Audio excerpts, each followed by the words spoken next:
The BC government could deny a mine near Kamloops and the 500 jobs and all the revenue that comes along with it. But their reason for rejecting the project could be based on dubious claims. What, if anything, could be holding Premier Horgan and his cabinet back from approving the Ajax gold and copper mine near Kamloops?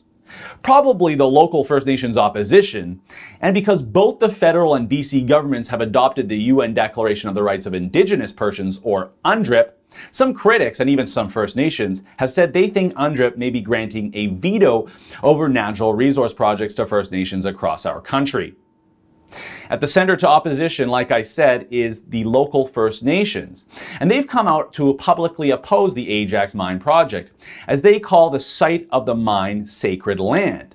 They call it Pipsil, and it includes Jacko Lake, a lake that will be potentially filled or converted into a tailings pond for the mine.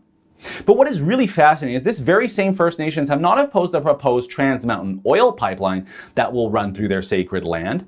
They struck a deal with Kinder Morgan for about $3 million. But while I was up in Kamloops reporting, I kept hearing from locals that Jacko Lake was man-made, that it was created by ranchers in the 1950s, and that it's seen varying water levels over the decades.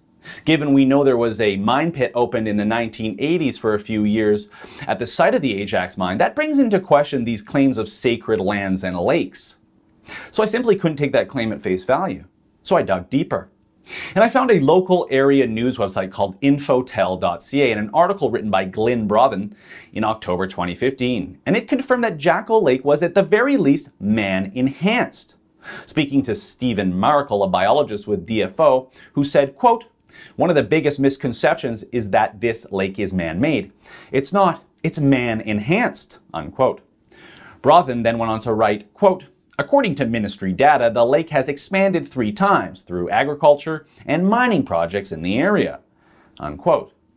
So with all that in mind, I decided to take a look back at the historical satellite images of the lake on Google Earth.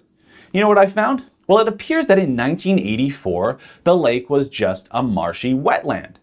Then by 1988, it looks about half its current size. And you can see from this image from 1990, the exploration pits at the current Ajax mine site are there, along with a mining road.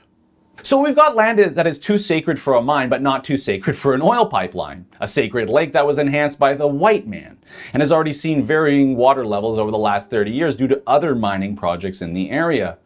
Look, we want to be very respectful of First Nations, especially here in BC, where few treaties surrounding land title have been signed, and this issue continues to be a contentious legal and political issue in this country.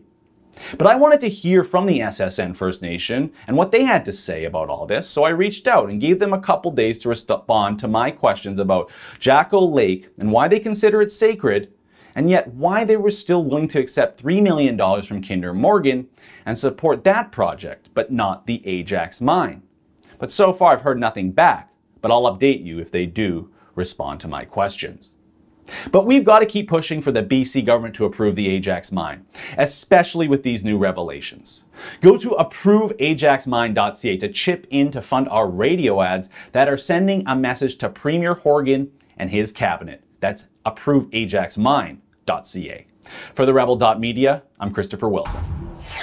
Check out my original report at approveajaxmine.ca. And if you would, chip in a few bucks to help cover the cost of some radio ads, we're going to send Premier Horgan a clear message.